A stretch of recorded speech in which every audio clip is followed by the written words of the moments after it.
Yes, sirree. I'm not freaking blind, guys. It's Gweilo style. I think it's Thursday. You could die. Yeah. Son of a bitch. Geez, you know. Oh yeah, because it goes on and on and on. For all you haters, there's something to chew on for the next couple of minutes. I've got a new request for funding for the Prader-Willi Syndrome Society of Canada. Well, I don't even know if it's of Canada. But my granddaughter, Miranda's daughter, you probably know her as my moderator on our live streams on Saturday mornings. Her daughter, my granddaughter, Emmeline, she was born with Prader-Willi syndrome. And I'm not going to get into that so much because you can look it up and you can educate yourself on this. But it's one of those things that it makes her life a little bit more difficult.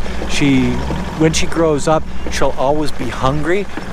Yeah, I know what that's like, being hungry for beer, but you know, it's one of those things. So what I've done in the description below is I've put a link and sort of a promo to the link for Prader-Willi syndrome, so that if you guys have a heart and you want to help out, you can donate through that link. And I know some of you actually will, and I appreciate that, and I thank you in advance for it. Welcome to another video from Gweilo 60. I'm sitting here on the Yonge River, and you probably thought that there was no boat people left in China.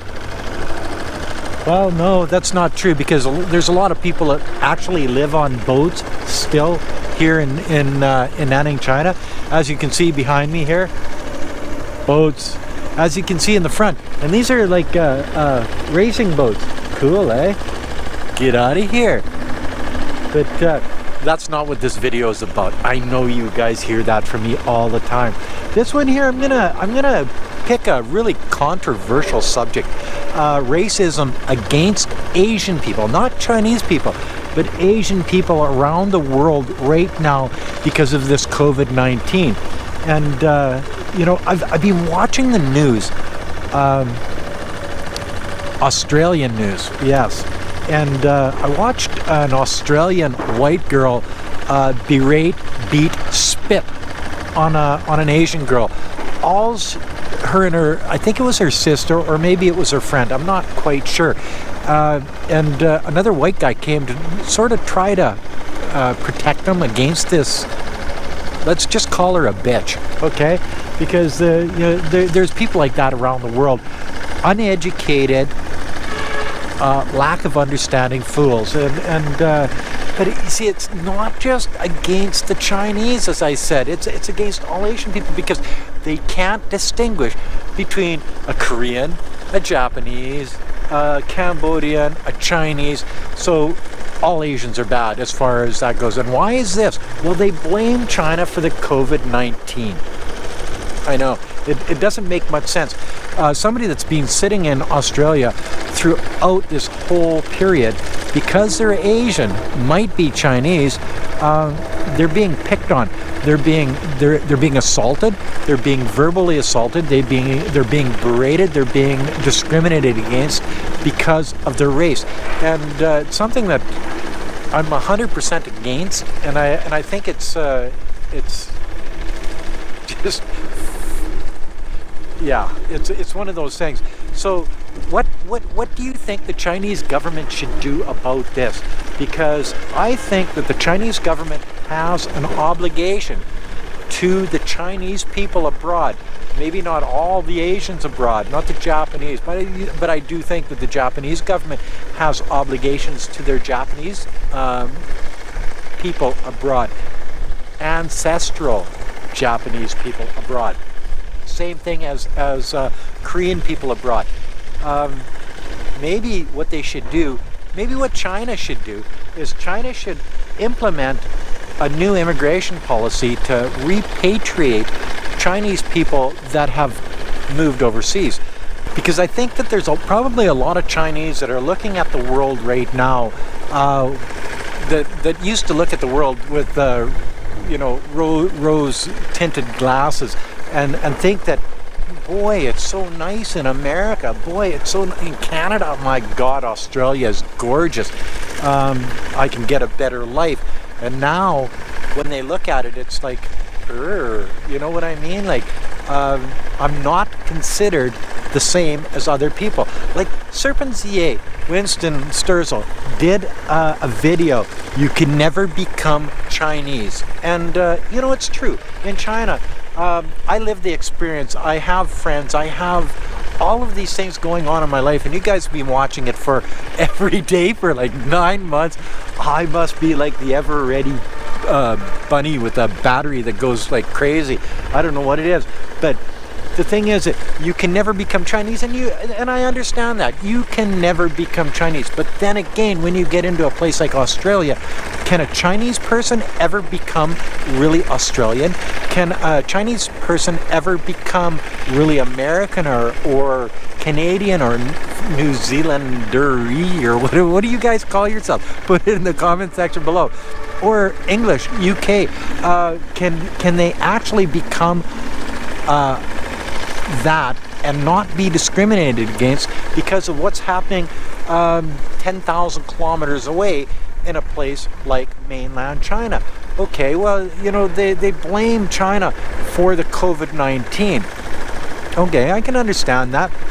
It was first discovered here in December of 2019. COVID-19. There you go.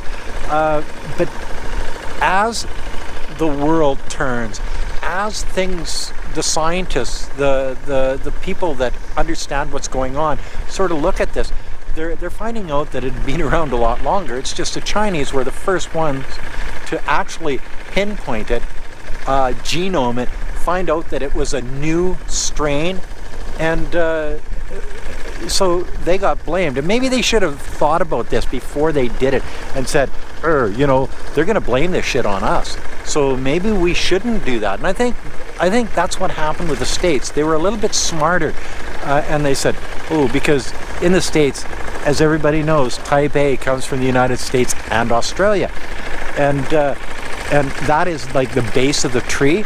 So you can't have a branch of a tree without the base, the trunk. So chances are probably pretty good that it actually came from the United States, but they were smart enough not to let it out. And you know what I mean. And everybody knows how Gweilo 60 thinks about this. But it's got really, I digress again. But the idea of all this racism against Asian people, I know that if somebody treated my wife like that on the street, they'd be bloodied in a minute. Like, it's just one of those things that I won't put up with. So when you get Chinese abroad being discriminated against, being beaten on the street, and this is happening in places like America, the United States of America, places like Australia, even Canada, it's embarrassing. What should we be doing about this? Should we be allowing it? Should we be prosecuting these people as racists? I'm not sure. In some areas of the United States, Australia, and Canada, and New Zealand, all of these places, Asian people just aren't safe. They walk down the streets, they're berated, they're beaten, they're spit on. They're dealt with as a second or third class citizen. And this is all because of the leaders of these countries and how they deal with what's going on today in the world. If you have leaders that are sympathetic, if you have leaders that are actual leaders and not shitheads, they know how to deal with things like this. You don't berate an entire race. You don't berate, well, not even a race, but a country, but a race too, as Asian people are.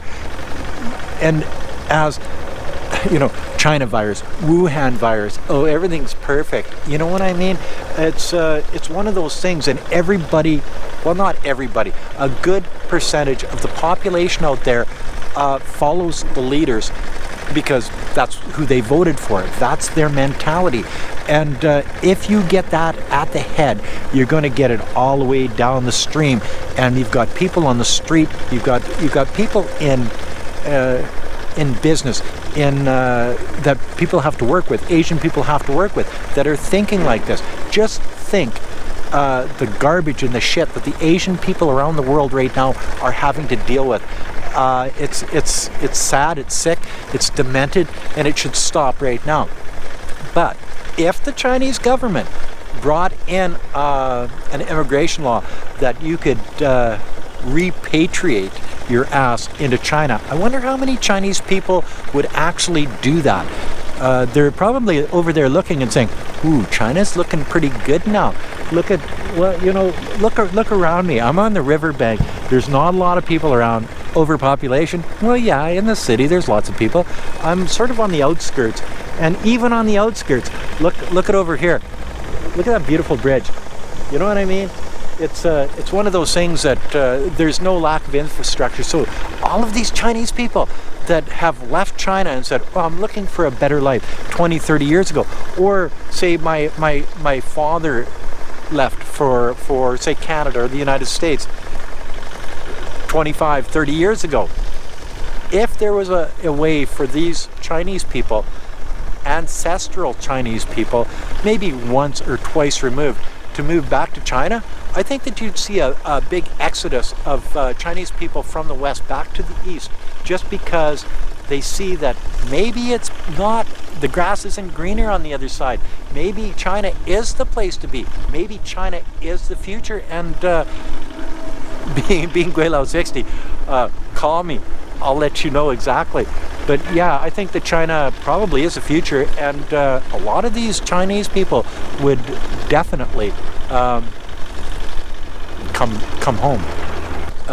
The idea that the Chinese are blamed for all of the West's problems.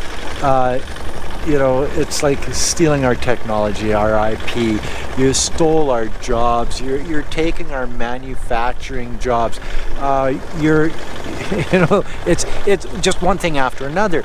You're selling more to us than we're selling to you. So obviously you've got to be bad, and it goes on and on. It doesn't matter what it is. They'll find an excuse to hate you. So, you know, the COVID-19 was just another thing. If it wasn't the COVID-19, it would be something else that the politicians, the mainstream media, all of these people would use to infuriate their people to hate on Asian people. And I keep going to the Asian people because, as I said before, they can't tell the difference whether you're Chinese, Korean, Japanese, Cambodia, from Thailand, or whatever. They just see, these people just see you as an Asian person, and I think that's just demented. So I actually think that the Chinese should have a Patriotism Act, is that what you would call it? Maybe. Maybe they could call me and I could tell them what to call it. But having Chinese people that have lost their passports, I know that my wife, Wei Fong, if she could get her Chinese passport back, she probably would, just so long as she could keep her Canadian passport. You see, there's a double-edged sword, isn't there? You know, being a Canadian affords you so many benefits, as we found out when she got cancer, and the free health care and all of that. In China, it affords you Chinese citizenship is sort of a status thing as far as the Chinese people are concerned. It's they're proud of their country, they're proud of their heritage, they're proud of their history, their customs, and all of that. You know, so when they have to give up a Chinese passport to go someplace else, it hurts. I know with Wei Fong it hurt that she really didn't want to do that, but she saw the benefits of it.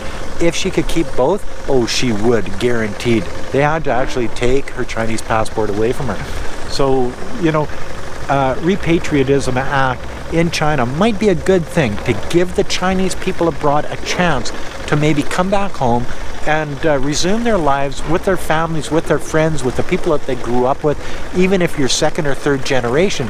Well, maybe not third generation, but maybe second generation. You would still have good ties in China. Chances are you still speak Chinese because your parents are going to teach that to you before English, and it might be a good thing. And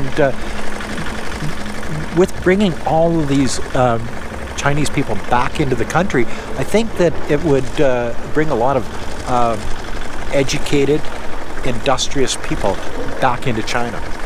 because I know that they're scared. A lot of Chinese people are scared abroad. They know that people are looking at them sideways.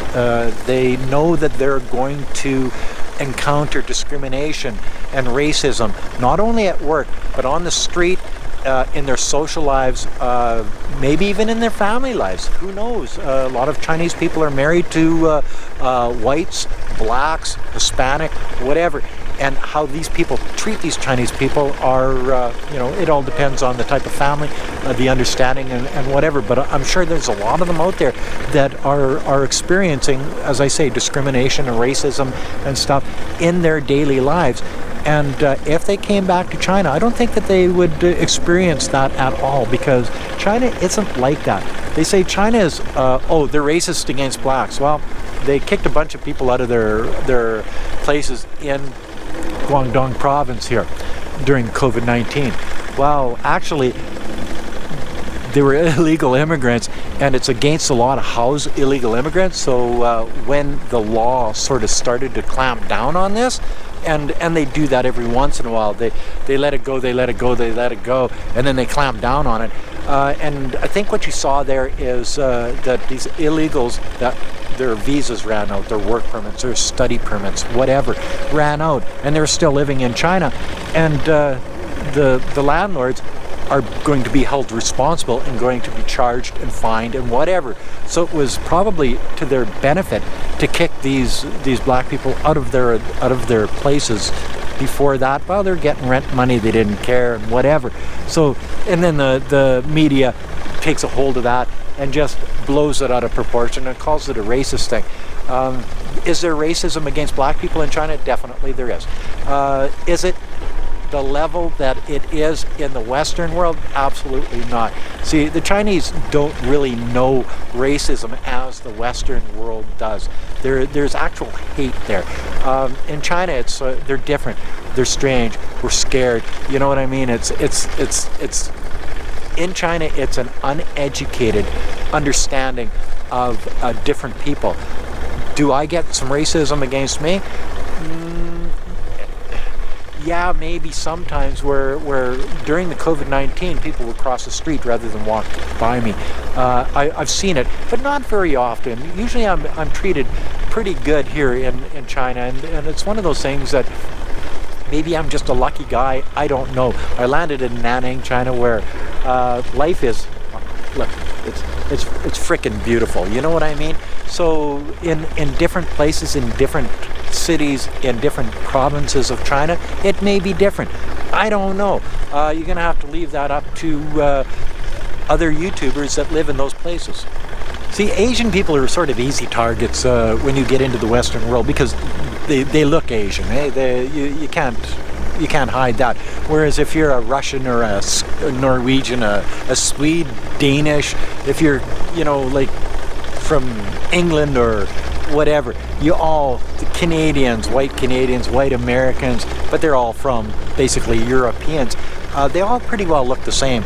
So you really can't distinguish between, I don't like Russians. Well, pick a Russian out of a crowd. You can't do that. But picking an Asian out of a crowd, yeah, that's easy.